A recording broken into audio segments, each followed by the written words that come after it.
All right, finally, we wrap this up today with Robotech Adventures. What kind of adventures can you have? What kind of adventures do you want? Where are those adventures going to take place? And what are those adventures going to involve? All or none of that is going to be discussed by Heathen Dog right now. So, all right, Heathen Dog, what do you got for Robotech Adventures for us?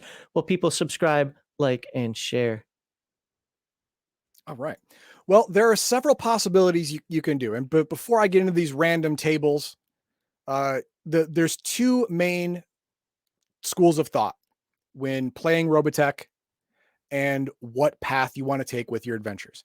The first one is to have your characters be aboard the SDF-1. You don't have to be with the main, you don't have to be a main character, and you don't have to be with the main characters. There were lots of Veritech pilots. There were lots of Destroid pilots. There were lots of mechanics. There were lots of people on that ship that weren't main characters. Got a question for you. Yeah. How are so many Veritechs made if protoculture came after like the destruction of the planet or whatever? What are you talking about? Or am I mistaken on the timeline? You're mistaken in the timeline. Oh. See, the SDF-1 has one of the only furnaces in the universe, in the galaxy or whatever. It actually creates protoculture. So they just siphon off from the main amount to put into the batteries that they plug into the Veritechs.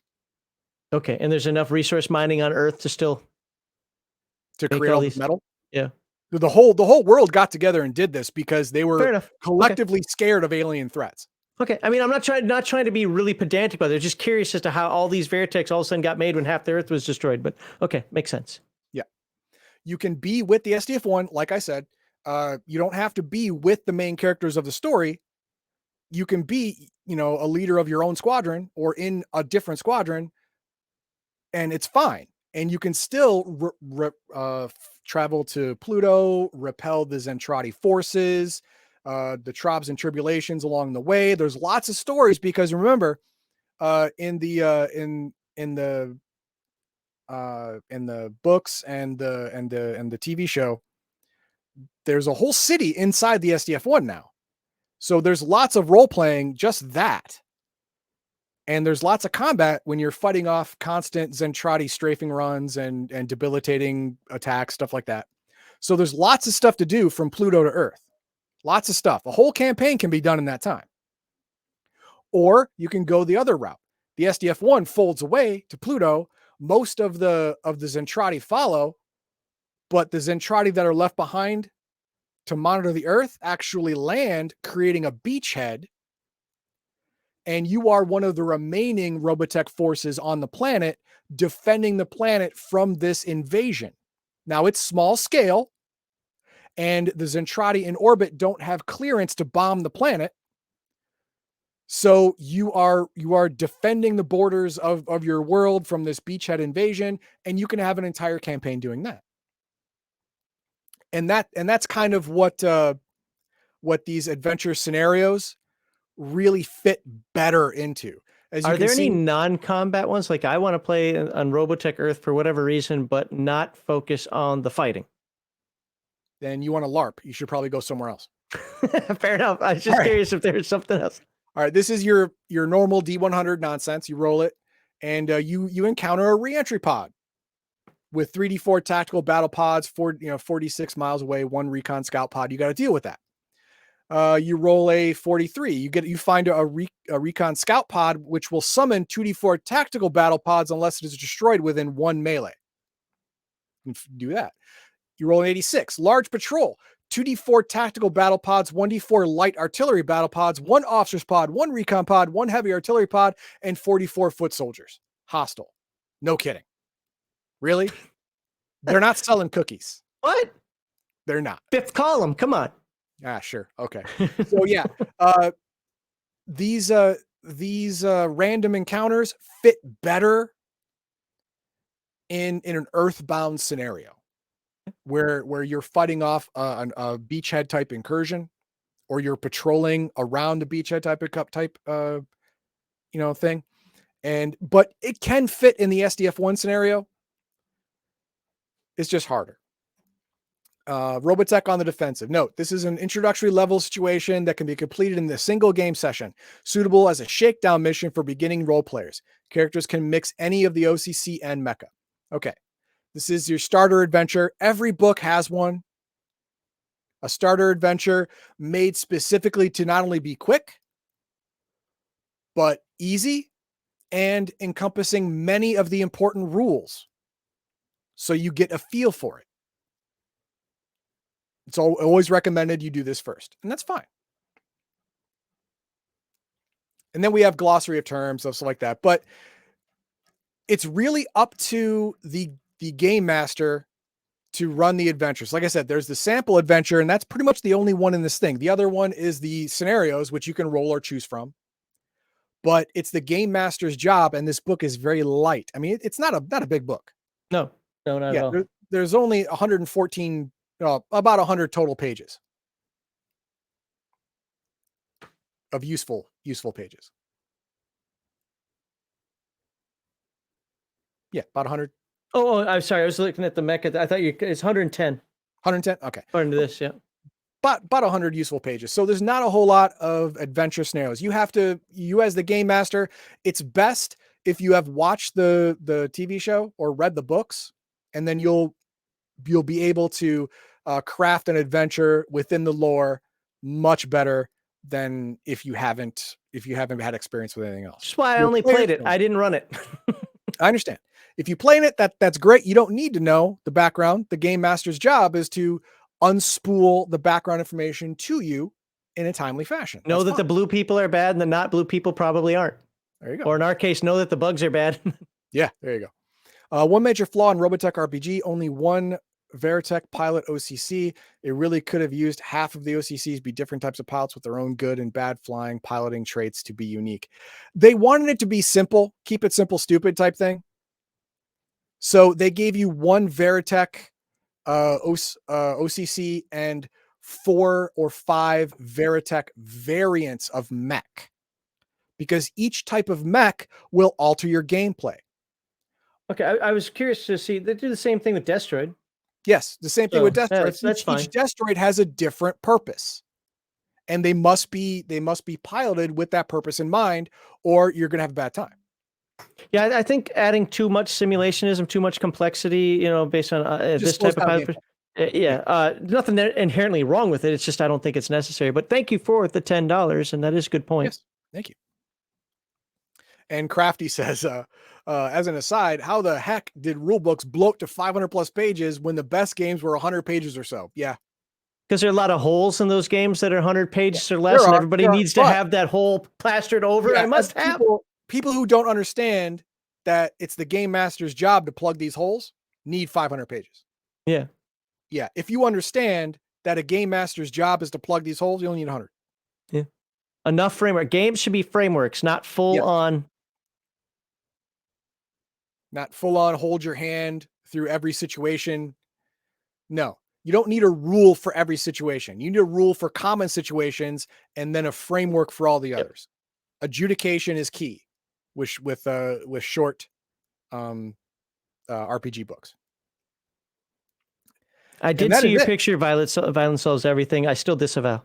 Yeah, that is it. I mean, the adventure thing, like, it was a very, very small section, but it's up to the game master to create plausible adventures. You can use this to help you out, choose or roll. But again, they're very light on the adventure things because they expect the game master to understand the timeline, having watched the anime or the cartoon or having read the books. I think this is absolutely intended in Palladium's version of the game. If you know how missiles work, that's kind of how the game's play. Yeah. Ooh, missiles. Yeah, missiles are no joke. This actually started the whole missile thing where volleys happen in a certain way. It started here where you cannot dodge a volley of missiles of 4 or greater. You cannot dodge. They're going to hit you. The only thing you do is shoot them down. When it comes to combat, as far as Palladium goes, Robotech was some of the most fun combat over Rifts, even TMNT without the changes I make to it.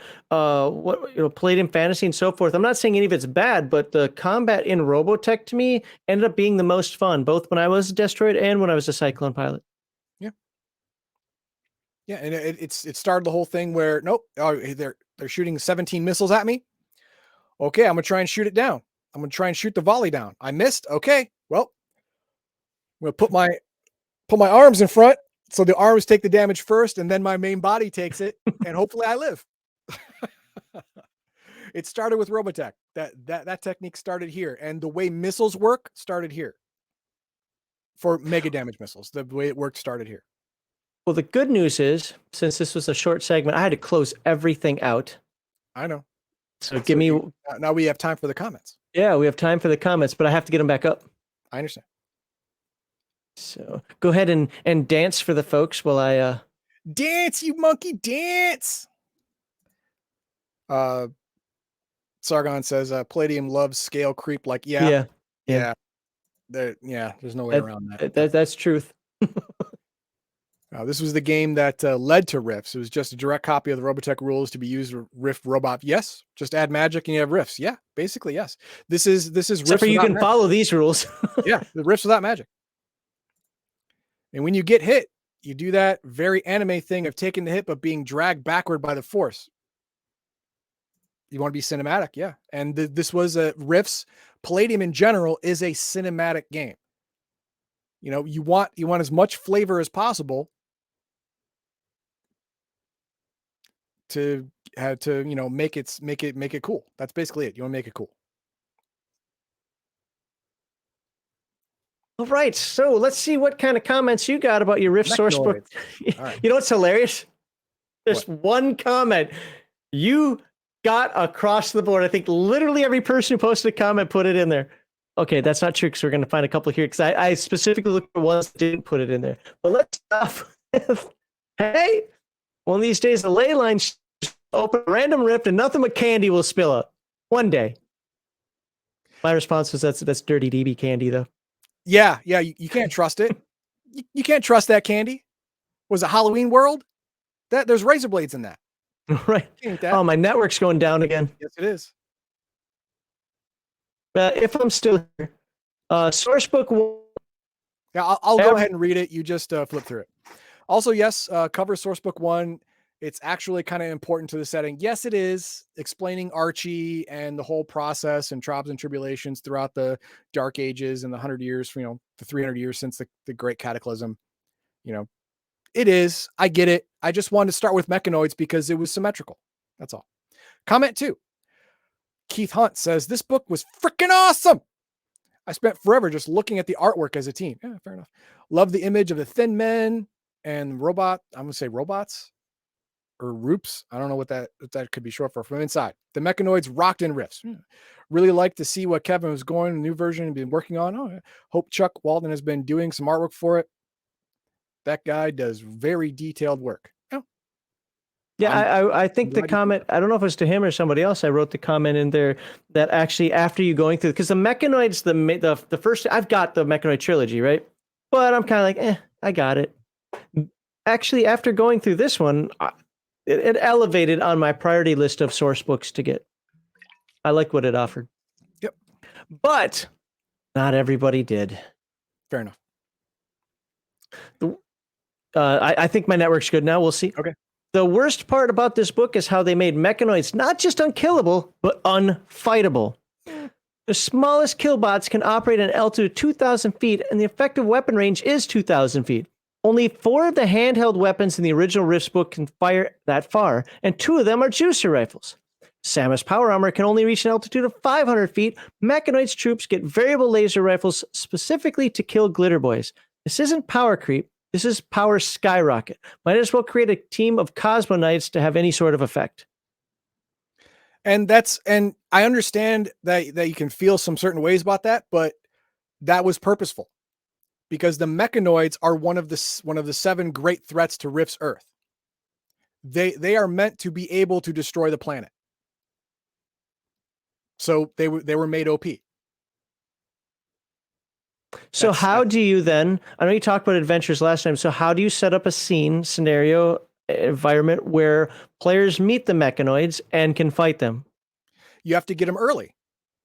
You have to get them before they get Archie's R&D industrial complex online, so they haven't made more of themselves. They haven't made more robots. They haven't repaired their spider fortress, and you have to stomp them out like bugs, quickly and efficiently. Surprise strike. There is no honor in combat. Hit them from behind, kick them in the nuts, whatever you got to do. If they have giant range, if they can shoot you from 2,000 feet, you can only shoot them from 500. Make them come to you. Hide behind their friends. Make in them a cave shoot through their buddies. underground, or change your stats. Apparently, now there are actually legitimate ways you can change some stats. What if a mechanoid was already hurt? Yeah, damaged. And that is one of the ways you can do it in the book. They were in a firefight when they came through the rift. They were damaged. All of them can be damaged in some fashion. All of them, not all of them have their weapons. Some of their weapons are destroyed. That's entirely plausible from the story laid out. You can do that. Exactly fine. That's great. Oh. All right. There we go. Those, I mean, obviously there are other things, sky cycles. I mean, it also depends on what books you have too. You know, there are things that people can talk about. I don't know what that is. It's not my game because I don't have the book for it. And as a game master, I'm not required to have the book for everything. That's true. But a Cosmo Knight will do it. Yep. What is a Cosmo Knight? Oh, it's Thor. Oh. Thor and Silver Surfer rolled into one. All right. Get rid of that. So we are finally on to segment 3. And we can do this quickly. Oh, so you're going to be talking about that next week. All right. So segment 3. Do you want to mention a little more about it, or are you good? Yeah, I'll mention a little more. I'm going to talk about Mage the Ascension. This book is bigger than the last books I've done. So I'm going to bounce around quite a bit. The main thing is the magic. People say, no, Ars Magica is the greatest No. Mage the Ascension has the greatest magic mechanic of any RPG ever. If you don't think so, you're welcome to be wrong. I can't stop you. Just stop by next week and I'll show you why.